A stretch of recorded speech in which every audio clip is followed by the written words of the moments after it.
Welcome back to Burton's Kitchen. Y'all come on in. Let's see what we got cooking today. As you can see, we're outside here today. We're going to be doing a little cooking on Blackstone.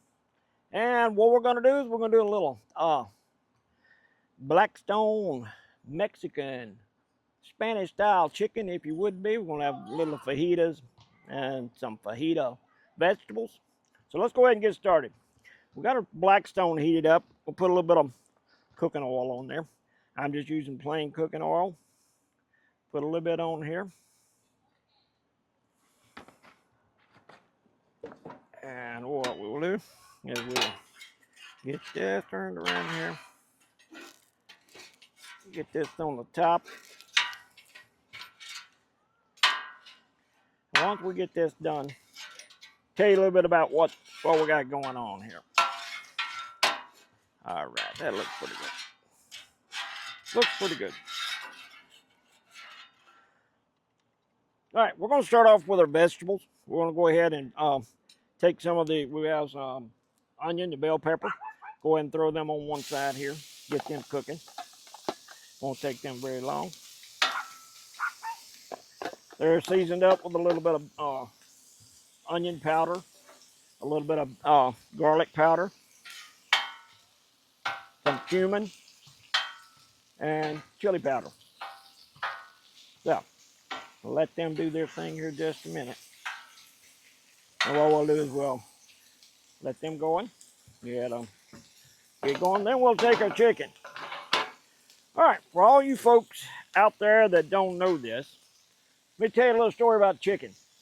All right, of course, I'm from the deep South Louisiana, raised out in the country. And back in the day, we didn't have a parsonage for our preacher at our church. So someone would take him and feed him every day or every Sunday. After church, they would take him to their house and have lunch for him. Well, in the South, chicken has two names. All right, it's known by two different things. Now, my Washington safety friends will appreciate this. Something I hadn't told you before. I told them lots of things out there, guys. You know that. All right, chicken has two names. One of them is called a yard buzzard. Now, why did you say a yard buzzard? We don't eat buzzard. No, it's chicken. A chicken will eat anything that you put in front of it. Same as the buzzard. All right. The second thing is a holy bird. Why holy bird? Because remember what I just told you about feeding the preacher every Sunday? Just about every Sunday, he ate chicken. So therefore, the chicken got the name of holy bird and yard buzzard. Now you know another story from the South. All right, let's get this chicken going. First of all, let me look at these vegetables, see how they're doing. They're coming along nicely. Yeah, get a good shot of those. They're coming along. All right. Go ahead and dump this chicken out. And we will. Yeah. That's what I'm talking about. Let's spread that out. Get it going.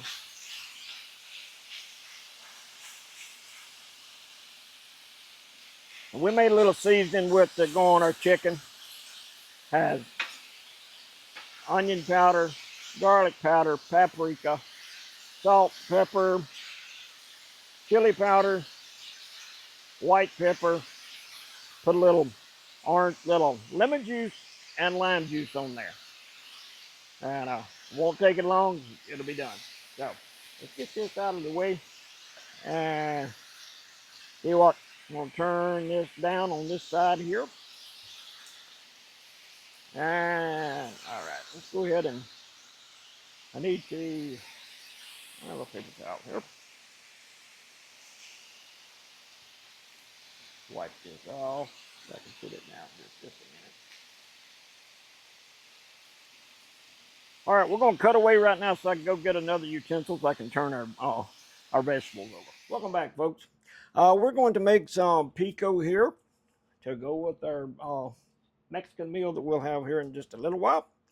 As you can see, I've got, this is 4 Roma tomatoes and I've diced up. I have a bell pepper diced up here. I'm about to dice up an onion and a pepper. That's off of our pepper plants outside, and we'll see those in a little bit when we go out to cook the kitchen. Cook the chicken. Wow, almost didn't come out with that. Anyway, this pepper is a peach rush. As you can see, it's a peach color. Got a sweet taste, but it does have a little bit of heat to it. So we're going to add that in with it. Let's go ahead and prep the, go and get our onions here. All right, now I know that people's gonna say, well, he's cutting these onions wrong. Well, yeah, I messed up because I cut the root end off, and I know that the late Food Network star would fuss at me if she saw my video, but that's okay. That's all right. We're going to cut it up here.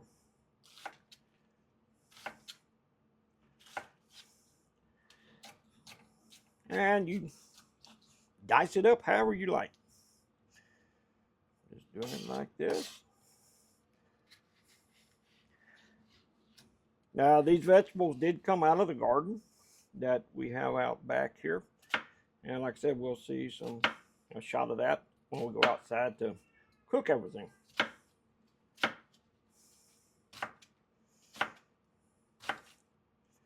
And the Food Star Network that I was trying to think of is the late Anne Burrell. Because on her show, if you've ever watched it, she was always talking about the way that you dice an onion. So, sorry, Anne, I diced it wrong, but that's all right.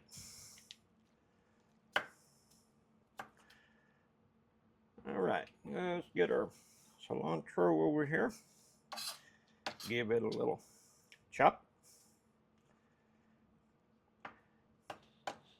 And you may be saying yourself, well, Burton, you don't look like Hispanic. No, I'm not. I'm Louisiana redneck. But I did learn to do a little Mexican cooking while I lived in Washington. So, all right, here we go with this pepper. We're going to splice it down the middle here. We will take out some of these seeds because it is a bit hot. I'm going to go over to the sink and do this. Get rid of the seeds and some of the vein. Now, if you like it hot, leave it in. But we won't leave it all in. We'll kind of de-seed it. Take some of the heat out. All right, let's do a little chop on it right quick.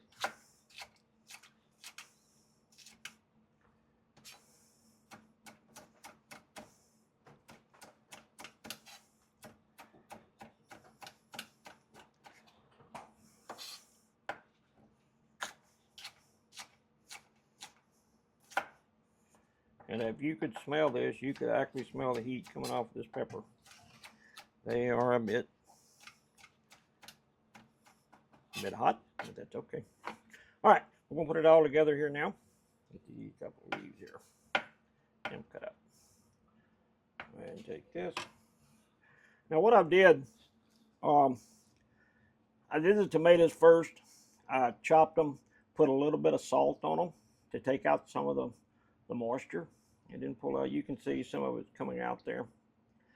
The longer it sits, the more it will pull the moisture out of your tomatoes. But we're gonna, like this. So if I can get it all in this bowl, then I'll put it in the bigger bowl. And we'll combine it all.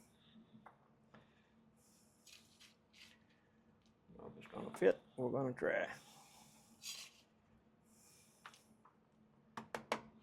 Not gonna fit. Let's dump it in here. All right. Everybody out of the boat.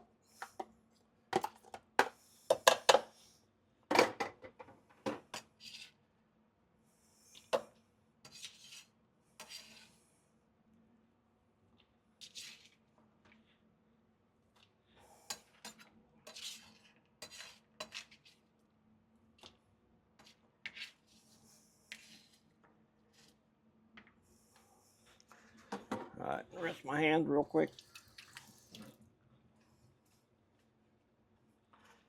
That's what they make aprons for, folks. Wipe your hands off. Grab a spoon. We're going to get a little bit of cumin. Drop in here. And this is just however you like it. And we have a little bit of lime juice. Gonna bring it over the top. All this stirred up. As you can see, nice looking pico.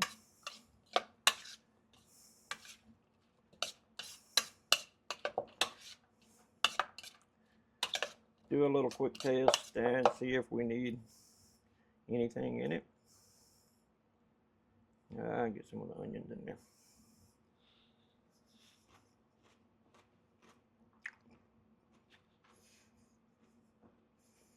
Tastes good to me. Key to cooking, cook it the way you like it, make it taste the way you like it.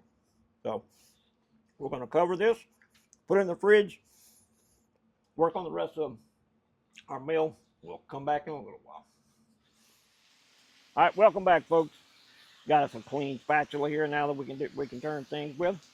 All right, I want to show you something right quick. Right behind me is one of our pepper plants. My son and his wife grew these, and on the other side is the other peppers over here. As you can see, we have lots of peppers here. All of the peppers and onions that you see here actually came from here and out in the garden. And if you get a shot of the garden out there, Jacob. All right, we have a lot of tomatoes to pick, a lot more to turn. We've already picked 2 or 3 bowls of it, so doing well. So, folks, encourage you. If you don't know how to grow vegetables, or you say, I don't have room for it, guess what you can do? You can take a 5-gallon bucket and you can grow 3 or 4 tomato plants, which will produce what those are producing right out there. You can grow peppers in them. You can grow anything in a 5-gallon bucket that you want to. All right? I've never done it. I've seen it and I've heard it that you can actually grow potatoes in a bale of hay. I'm going to try that one time. But anyway, you can grow anything and everything. Grow your own food, you know. Hey, and it is definitely worth it. All right, let's see. We're going to move these peppers around here a little bit. I got them turned down low, keep them warming up. I don't want them to burn. I think I'm going to go ahead and take those out. Go right back in the bowl we had them in, because nothing in there that would hurt.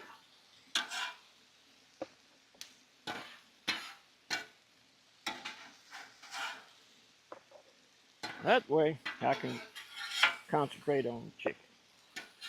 Get it going. All right, let's go ahead and, oh yeah. It's looking good, folks, looking good.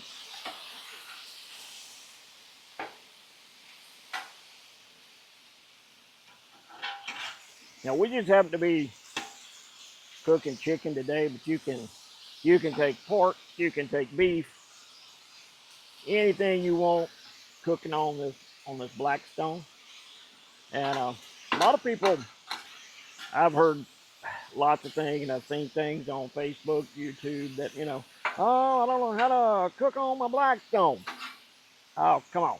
Blackstone, nothing to it. Now, one thing you have to do when you get through cooking is you have to clean it. Clean it immediately. Not hard to do. What you do is you take a little bit of hot water. Don't use cold water.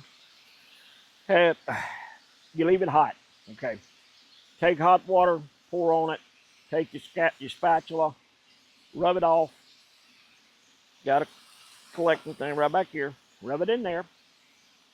And then take a paper towel, wipe it off, put a little more water on it, wipe it another time, turn it off, put a little bit of cooking oil on it, and it's good the next time. I've had this one for 2-3 years, something like that, and I've never had an issue with it, but I cleaned it every time. But of course, I like to cook with cast iron also. And I treat this just like I would one of my cast iron pots. When I'm through cooking on my cast iron, it immediately gets cleaned out and a coating of oil.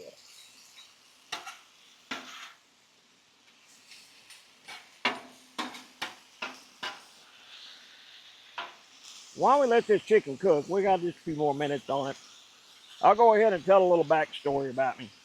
I mean, there's some bio on my YouTube channel about where I'm from and everything. A little more info there. I was actually from middle part of Louisiana. I was a redneck. I'm not a Cajun. I do like to cook Cajun food. I love to eat it, and I have cooked it, and I love to cook it. But I'm a Louisiana redneck. And little town called Alla, Louisiana. Now, you folks that see this and are from Louisiana, you know where Alla's at. A lot of people from out of state know where Alla's at because they know it's the home of the Burger Barn. All right, Burger Barn's little joint right there in Alla on 165. You can't miss it. Alla doesn't have a red light, has a caution light, 2 or 3 stop signs. And I lived there all my life. Went to school there, but spent every weekend, every summer out of my grandparents' place out in the country. That's where I learned about farming, about growing vegetables, and a lot of my cooking. All right, and also I went on to college. I went to Louisiana Tech, go Dogs, and met some super friends up there.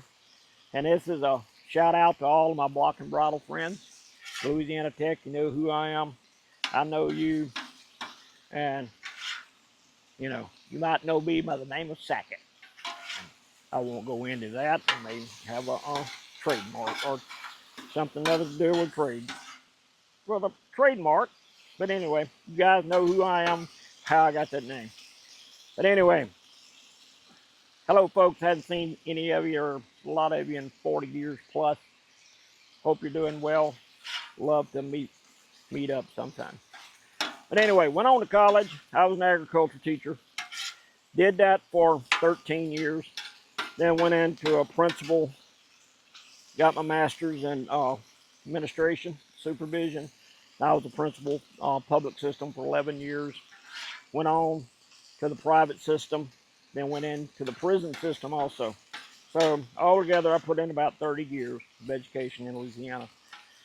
Retired, got out of it. Then, you know, wanted to do something else. Went to work with Lamb Weston down in Louisiana when they first opened their plant.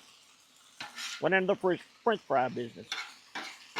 And I had a chance to move up to Washington. Was there for 8 years, worked several different companies as a production and packaging supervisor. Then went into safety, where I was a safety coordinator and safety manager, where I met some wonderful people that I worked with there.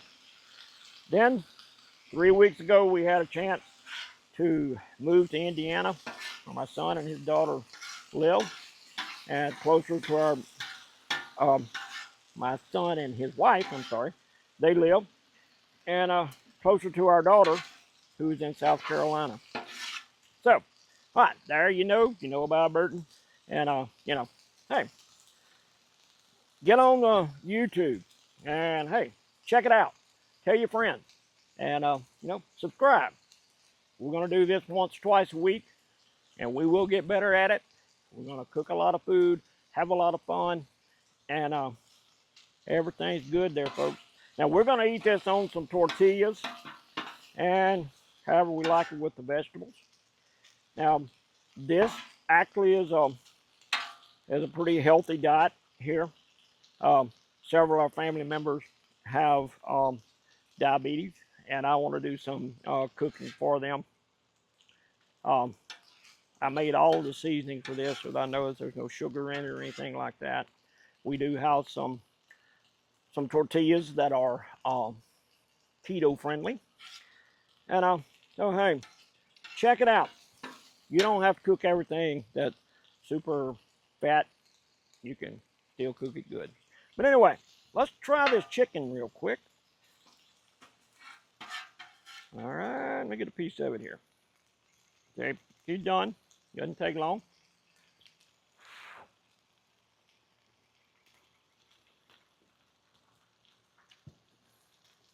That deserves one more bite.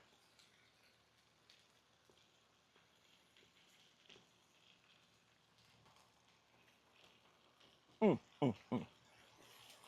Folks, I don't know where you're from, but where I'm from, we call this good eating.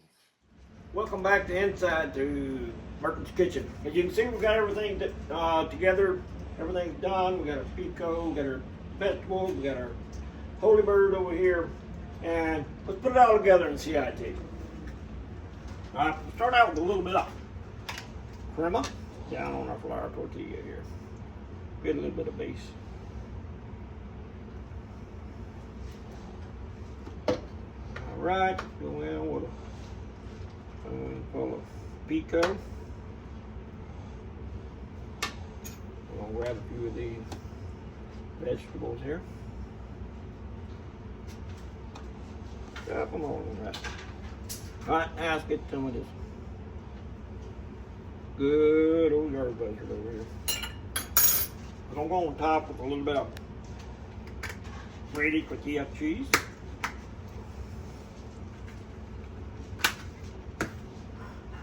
And we're gonna roll this thing up like a redneck does. All right.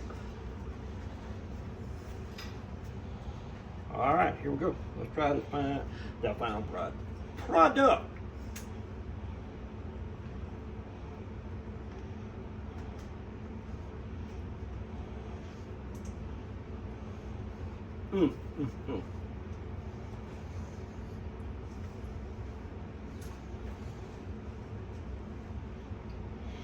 Folks, I don't know where you're from. Where I'm from, we call this good eating.